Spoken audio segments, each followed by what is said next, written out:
Drake's lawsuit against UMG Records has been dismissed. A United States district judge just threw out this lawsuit. Not only does the public think Kendrick Lamar beat Drake in this rap battle, but now that a judge is saying this shit is so bad for Drake. This is such a terrible look. Hit subscribe and read the full thing. Let's go. All right, here we go. Judge Jeanette right here, United States district judge. This case arises from perhaps the most infamous rap battle in the genre's history. The vitriolic war of words that erupted between superstar recording artists Drake and Kendrick Lamar. Spring of 2024, over the course of 16 days, the two artists release 8 so-called diss tracks. It was only 16 days. I feel like it was longer than that. With increasingly hated rhetoric, loaded accusations, and violent imagery. The penultimate song of this feud, Not Like Us by Kendrick Lamar, dealt the metaphorical killing blow. Jesus, this judge is like, yeah, Drake lost this shit. That is crazy work. The song contains lyrics explicitly accusing Drake of being a P word, set to a catchy beat, propulsive bass line. Why this judge leaving a review on the song right now? I'm just kidding. Not Like Us went on to become a cultural sensation, achieving immense commercial success and critical acclaim. Jeez, I know that sentence right there just hurts Drake's heart. Here's what Drake alleged in the lawsuit.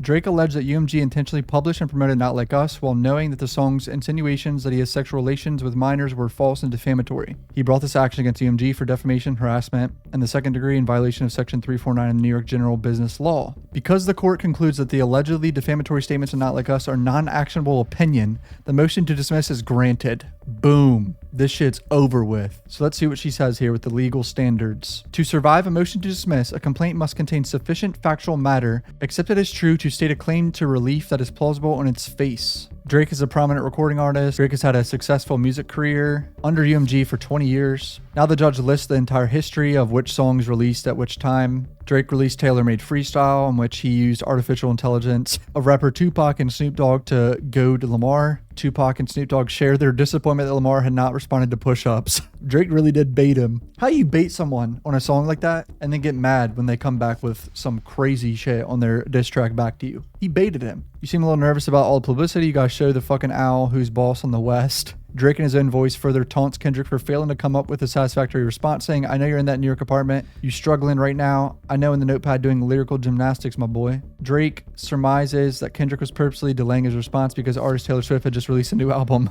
Kendrick drops Euphoria on my birthday, April 30th. Lamar claims, I make music that electrify him. You make music that pacify him. And he would spare Drake this time. That's random acts of kindness. He accuses Drake of fabricating his claims. Know you a master manipulator and habitual liar too, but don't tell no lie about me and I won't tell truths about you. He insults Drake's fashion sense. Further raps, I believe you don't like women. It's real competition. You might pop ass with him. And taunts Drake for being a coward with his responses. I hate the way that you sneak this. If I catch a flight, it's going to be direct. Kendrick drops 616 in LA. Calls Drake a terrible person. Accuses Drake of playing dirty with propaganda and raps that Drake was street smart. Accuses Drake of playing dirty with propaganda and raps that if Drake was street smart, then he would have caught on that his entourage is only there to hustle him. Drake then responds with Family Matters. Drake jabs at Lamar's relationship with his partner. I'm not even going to say these lyrics, bro. Because he talking about his skin color and shit. I am not saying these lyrics. Hell nah, bro. I ain't getting canceled over this shit. Implies that Lamar physically abused her. You a dog and you know it. You just play sweet. Your baby mama captions always screaming, save me. You did her dirty. All your life you trying to make peace. Drake calls into question whether Lamar is the biological father of one of his children. So the judge is like pointing out that both these boys were taking big jabs at each other. That's what she's doing. Lamar unleashed the scathing meet the Grams, in which he accuses Drake of being a deadbeat father and hiding the existence of other children. You lied about your son, you lied about your daughter, you lied about them other kids that out there hoping that you come. Jesus. Lamar also alleges that Drake has gambling problems, drinking problems, pill popping and spending problems, bad with money, whorehouse, soliciting woman problems. Therapy's a lovely start. He further insinuates that Drake was a predator and that Drake should die so all of these women can live with a purpose. I kind of forgot how gnarly this beef was. These boys came at each other's throats. Not Like Us explicitly names Drake and his associates as P words. We all know the lyrics are Not Like Us. I'm going to read these. The fucking biggest song of last year. Drake denies the allegations. I've never been with no one underage, but I now understand why the angle that you really mess with. Just for clarity, I feel disgusted. I'm too respected. If I was effing young girls, I promise I'd been arrested. I'm way too famous for this shit you suggested. Drake is not a name that you gonna see on no sex offender list. Drake further sneers that this Epstein angle was the shit I expected and accused Lamar of wanting to misdirect. He also allegedly had planted some information that Lamar used against him. Not Like Us was a huge commercial success. It gains immense popularity on streaming and social media platforms, blah, blah, blah. Grammys, Super Bowl, we know the whole gist. A minute complaint alleges that the song implies Lamar heard that Drake has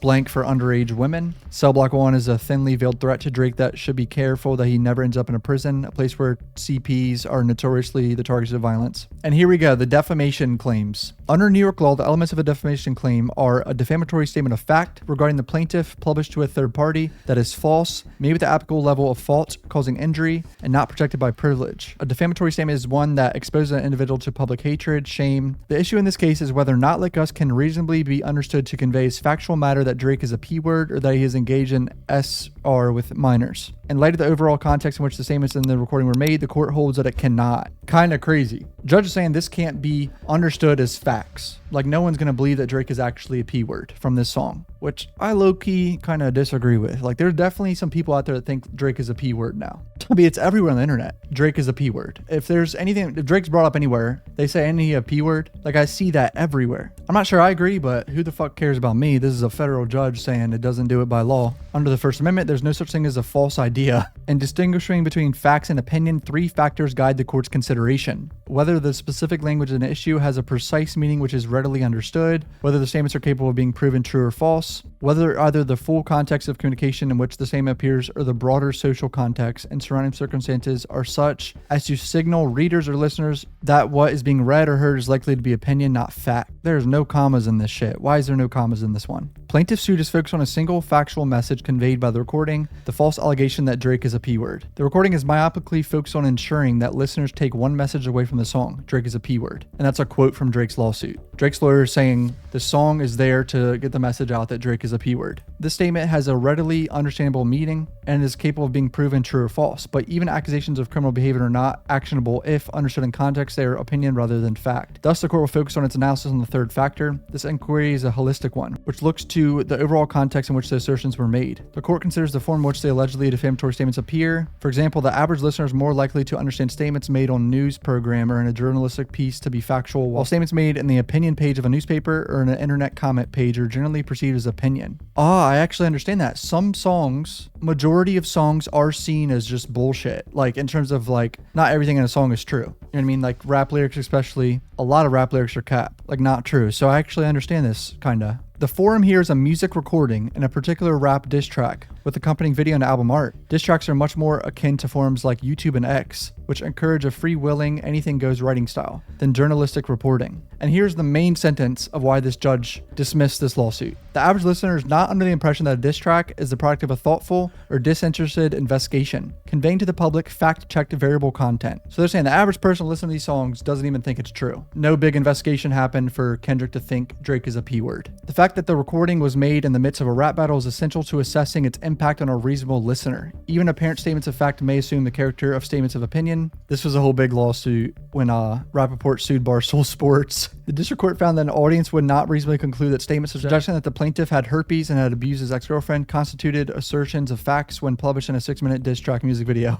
So that's what happened in that lawsuit. No reasonable viewer believes it to be the truth, apparently. So diss tracks, you can pretty much say whatever you want, is what I'm getting from this, and you can't be sued for it. Kind of crazy. The recording was published as part of a heated public feud in which both participants exchanged progressively caustic, inflammatory insults, and accusations. A rap diss track would not create more of an expectation in the average listener that the lyrics state sober facts instead of opinion than the statements at issue in those cases. For example, in Euphoria, Lamar calls Drake a master manipulator and a habitual liar and a scam artist. Drake responds in Family Matters by heavily implying that Lamar is a domestic abuser. Also, Rhapsody heard that one of Lamar's sons may not be biologically his, and she's just listing everything. Lamar alleged that Drake uses weight loss drug Ozempic. Bro, these boys were just going crazy. Also insinuates that Drake knowingly hires sex offenders. Plaintiff argues that court should ignore the songs that came before and assess Not Like Us as a singular entity. So Drake like, hey, forget about my songs, bro. That's crazy. Drake's lawyers are tripping. Drake argues that the average listener is not someone who is familiar with every track released as part of the rap battle before listening to the recording. Low-key true, because Not Like Us was way bigger than all the rest of the songs. There are a number of flaws with this argument. Not Like Us cannot be viewed in isolation, but must be placed in its appropriate factual context. Ooh, a 1991 case. Damn, Drake, you can't just take Not Like Us, bro.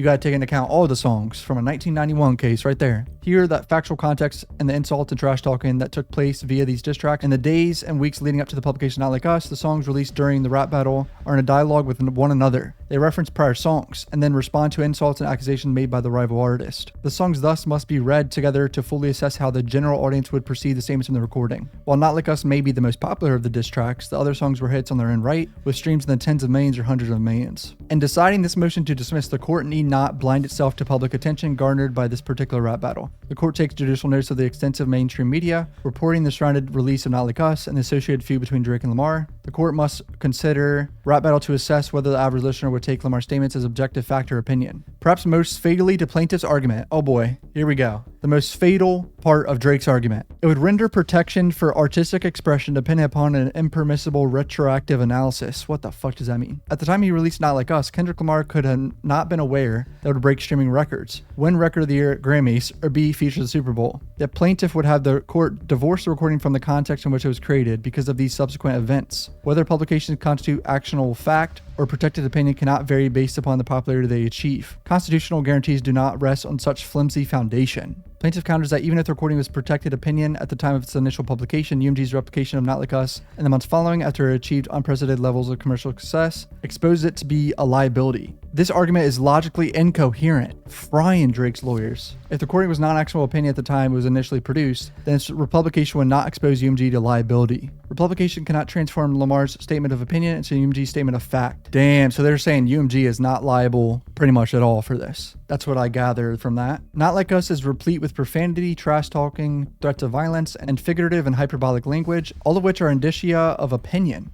A reasonable listener would not equate a song that contains lyrics such as "Ain't no law boy, you ball boy, fetch Gatorade or something since 2009, I had this bitch jumping," with accurate factual reporting. Accordingly, the reasonable listener of Not Like Us would conclude that Lamar is rapping hyperbolic vituperations. What the fuck is that word? The amended complaint cites comments and posts from YouTube and Instagram that express that belief that recording had exposed the truth and that Drake was a P-word. The court holds, based upon the full consideration of the context of Not Like Us, that a reasonable listener could not have concluded that Not Like Us was conveying objective facts about Drake. The views expressed by random people on the internet, like I was pointing out, like random comments, and Instagram commenters quoted in the complaint do not alter the court's analysis. In a world in which billions of people are active online, support for almost any proposition, no matter how far-fetched, fantastical, or unreasonable, can be found with little effort in any number of comment sections, chat rooms, and servers. So they're saying the internet is the Wild West, can't do nothing about it. All these comments are going to be all over the place. The artist's 7-track rap battle was a war of words that was the subject of substantial media scrutiny and online discourse. Although the accusation that plaintiff is a P-word is certainly a serious one, the broader context of heated rap battle, with incendiary language and offensive accusations hurled by both participants, would not incline the reasonable listener to believe that Not Like Us imparts variable facts about plaintiff. And now talking about the music video and album art, no reasonable person would view the image and believe that, in fact, law enforcement had designated 13 residents in Drake's home as sex offenders.